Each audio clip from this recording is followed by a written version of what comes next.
Good morning, नमस्ते, आदाब, सत श्री अकाल, वेलकम, सुस्वागतम आप सबों को अपना यूट्यूब चैनल विद्यार्थी कैंपस पे। प्यारे, आज हम बायोलॉजी के कराएंगे जो एग्जाम में हिट करेंगे जी। तो आपके स्क्रीन पर ये रहा पहला सवाल। तो पहला बड़ा ही मस्त सवाल है, पहला ही अच्छा सवाल है प्यारे। जरा बताना प्यारे कि जाइलम तथा फ्लोएम, जी हाँ, जाइलम तथा फ्लोएम के संवहन में दो अंतर लिखें। संवहन मतलब परिवहन, एक जगह से दूसरी जगह जाने को संवहन कहते हैं। तो जाइलम और फ्लोएम के संवहन में दो अंतर लिखें, दोनों में दो अंतर लिखना है।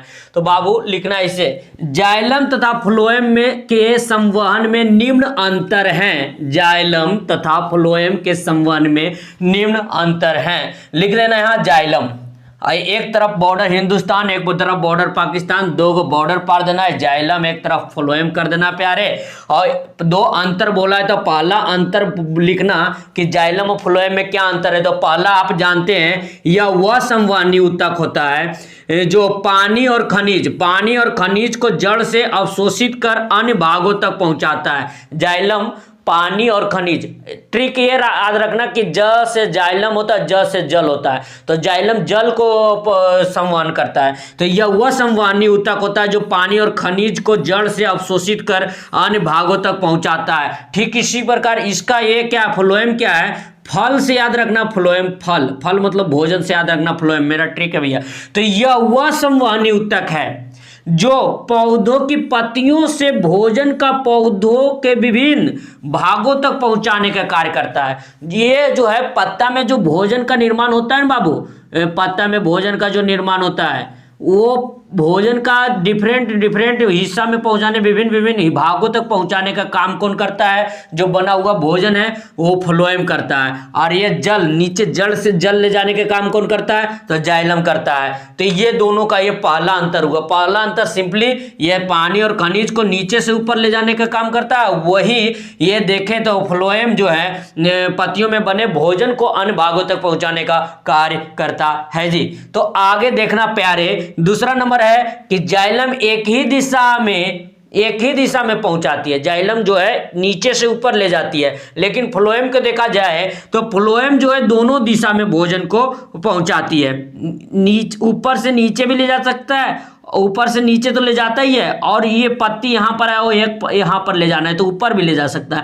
मतलब कि फ्लोएम दोनों दिशा में भोजन पहुंचाने का कार्य करता है जी। तो ये मेरा अंतर हुआ जाइलम और फ्लोएम। एग्जाम में ऐसी ठोक देना है, और चैनल को भी ठोक देना, सब्सक्राइब कर देना प्यारे। आपके लिए बहुत ही बेहतरीन सवाल लाया हूँ एग्जाम में, तो ये आएगा ही भैया, 100% गारंटी करते हैं। ऑब्जेक्टिव में ही कैसे आ जाएगा प्यारे, कहेगा कि जाइलम और फ्लोएम किस प्रकार के ऊतक है, तो तू मार देना टक दिया कि ये संवहन ऊतक है। देखो यहाँ पर ऑब्जेक्टिव बन रहा है, समझ में आया। तो यहाँ पर संवहन ऊतक, जाइलम फ्लोएम कैसा ऊतक, संवहन ऊतक। जाइलम का काम क्या है, फ्लोएम का काम क्या है, दो अंतर लिख दिए यहाँ पर।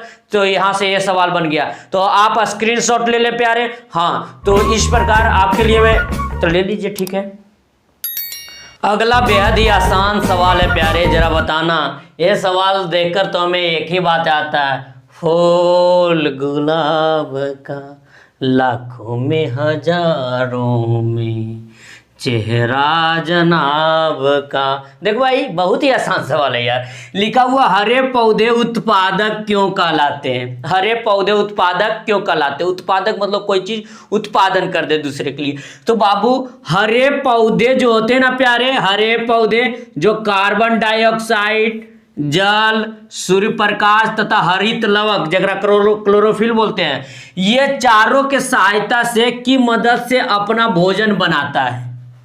जब ये अकार्बनिक पदार्थों की मदद से कोई भोजन बनाए तो वैसे को क्या बोलते हैं, अर्थात ये स्वपोषी होते हैं। क्या होते हैं, स्वपोषी होते हैं। तो हरे पौधे जो होते हैं स्वपोषी होते हैं, साथ ही दूसरे जीवों के लिए भोज पदार्थ का निर्माण करते हैं। और साथ ही साथ दूसरे जीवों के लिए क्या चीज का निर्माण करते हैं, भोज पदार्थ के निर्माण करते हैं। इसलिए ये उत्पादक कहलाते हैं। तुम ही सोच लो बाबू, सेब का ही पेड़ ले लो, सेब के ले लो, तो सेब से जो हमको सेब मिलता है क्या वो हमारे लिए वो अपने लिए बनाता है सेब फल, वो तो हमारे लिए ना, किसी जीव जंतुओं के लिए ना बनाता है प्यारे।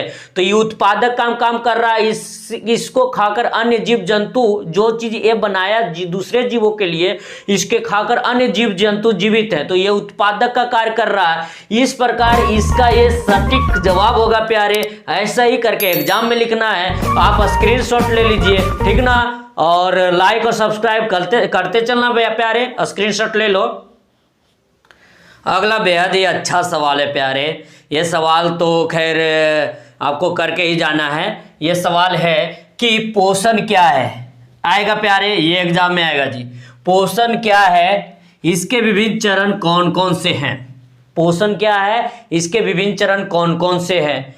ये सवाल 5 नंबर वाला भी हो सकता है अगर विस्तार, इसी का विस्तार कर दी जाए तो, लेकिन ये 2 नंबर वाला में आता है जी। लिखा हुआ है पोषण क्या है, तो वैसा जैव प्रक्रम है। पोषण एक जैव प्रक्रम है, वैसा जैव प्रक्रम जिसके द्वारा जीवित प्राणी भोजन ग्रहण करता है तथा उस भोजन से ऊर्जा प्राप्त करता है, और उस ऊर्जा जो प्राप्त करता है जिसका उपयोग अपने वृद्धि तथा शारीरिक टूट फूट की मरम्मत में करता है। ठीक है, यहां तक लिखना है। और इसके 5 चरण कौन कौन से हैं जी, तो इसके 5 चरण अंतर्ग्रहण, पाचन, अवशोषण, स्वांगीकरण तथा बहिष्करण होते हैं। इसके 5 चरण, तो ऐसे करके लिख देना। पहले लिखना कि पोषण क्या है, पोषण के परिभाषा दे देना, और फिर इसके 5 चरण, कितने चरण, कौन कौन से चरण के नाम पूछ रहा है, तो 5 चरण होते हैं प्यारे। पहले भोजन डालना, फिर उसका पाचन होता है, फिर पाचन जो खाना खाए उसका अवशोषण होता है, फिर शरीर के सभी जगह जाता है, स्वांगीकरण होता है, फिर हम जो ग्रहण किए जो अपचित खाना उसका हम बहिष्करण कर देते हैं। तो ये 5 चरण होता है प्यारे। हम अब अगले सवाल पे आते हैं, तो इसका स्क्रीनशॉट ले ले प्यारे। तो ये काफी इंपॉर्टेंट सवाल आपके एग्जाम के लिए, स्क्रीनशॉट ले लो, तब तक हम बाहर रहते हैं। अगला बेहद ही अच्छा सवाल है प्यारे। ये सवाल ऐसे है कि तेरे को सवाल से प्यार हो जाए, रब करे तुझको भी प्यार हो जाए। तो बाबू है ये कि हमारे अमाशय में अम्ल की भूमिका क्या है। हमारे अमाशय में, मतलब अमाशय मतलब बोले पेट में, हमारे अमाशय में अम्ल की भूमिका क्या है। तो पहले ऐसे लिखना है, हमारे अमाशय में अम्ल, ऑब्जेक्टिव आता है बाबू कि हमारे अमाशय में कौन सा अम्ल पाए जाते हैं, तो हाइड्रोक्लोरिक अम्ल, ठीक ना, ये पहला ऑब्जेक्टिव के रूप में आएगा। तो हमारे अमाशय में अम्ल HCl जो है जठर ग्रंथियों से उत्पन्न होता है। ठीक है, जठर ग्रंथियां कौन स्रावित करती है, अम्ल को स्रावित करती है, जठर ग्रंथियों से उत्पन्न होता है। अच्छा, ये HCl का काम क्या है, जो अमाशय में अम्लीय माध्यम तैयार करता है। कैसा माध्यम, अम्लीय माध्यम। और अम्लीय माध्यम तैयार काल किया, इसलिए तैयार किया जो पेप्सिन एंजाइम की क्रिया में सहायक होता है। पेप्सिन एंजाइम, अच्छा ये एग्जाम में पूछ देगा पेप्सिन किसका पाचन करता है, तो प्रोटीन का पाचन।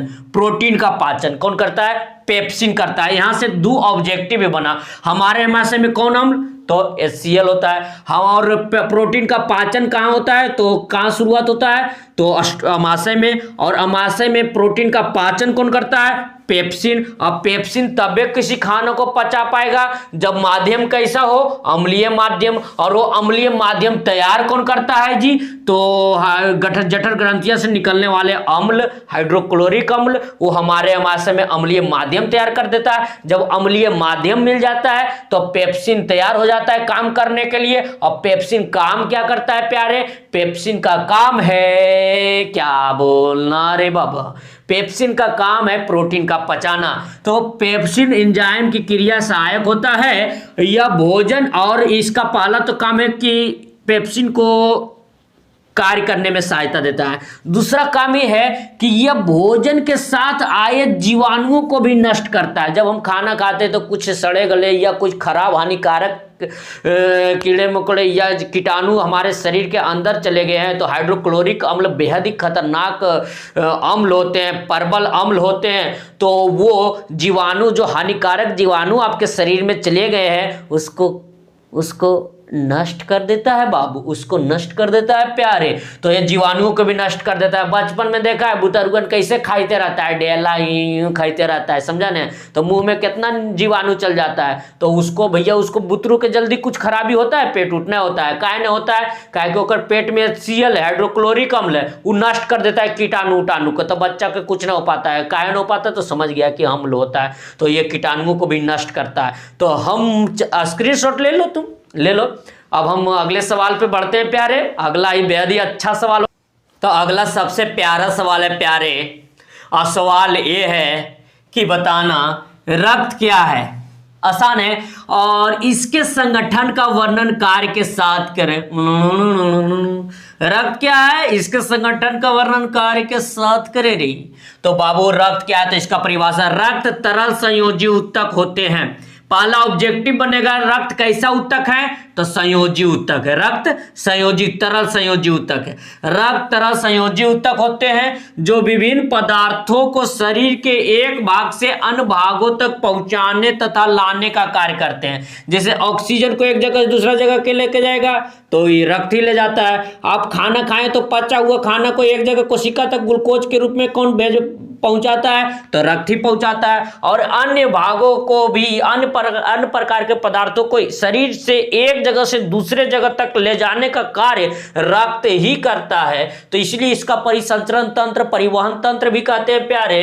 और क्या, यह प्लाज्मा तथा रक्त कणिका दो पदार्थों से मिलकर बना है। पूछा ना संगठन का वर्णन करें, तो यह प्लाज्मा तथा रक्त कणिका दो पदार्थों से मिलकर बना है। तो इसके हम वर्णन करते हैं। रक्त कणिका जो है, प्लाज्मा कै परसेंट, तो 55% प्लाज्मा होता है। रक्त कणिका मतलब ठोस पदार्थ, रक्त कणिका कै परसेंट, तो 45% होते हैं। इसके संगठन है, रक्त कणिका में कितने प्रकार के कणिका कोशिका होते हैं, तो 3 संगठन होते हैं।